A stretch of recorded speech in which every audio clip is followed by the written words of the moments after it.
তোমরা ভয় পাও আল্লাহকে।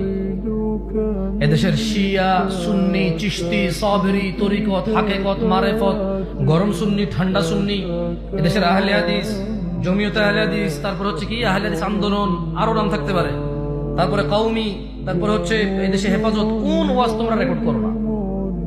এদেশের এমন কোন বক্তা আছে, মাহফিল আছে, এমন কোন আইডিওলজি আছে যে আইডিওলজির বক্তব্য তুমি রেকর্ড করো না? তারপরে তোমার হিদায়াত, তুমি হিদায়াতের কামনা করো না? তুমি আল্লাহর কাছে দোয়া করো যে ইয়া আল্লাহ আমার কি হয়েছে?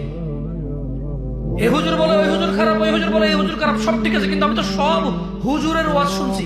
আমি তো এক জায়গায় স্থির হতে পারতাম যে কোন হুজুর ঠিক কয়। তারপরেও তুমি দাড়ি কাটো, এখনো সুন্নাহ বিরোধী কাজ করো, এখনো তুমি হারাম উপার্জনে লিপ্ত আছো। তুমি ভালো হবা কখন? এটা তো মসজিদের নিচে মেমোরি কার্ড পুরনো দোকানের মতো হয়ে গেছে। এদেশে দেখেন না মসজিদের নিচে দোকান, গান গান গান লোড করে।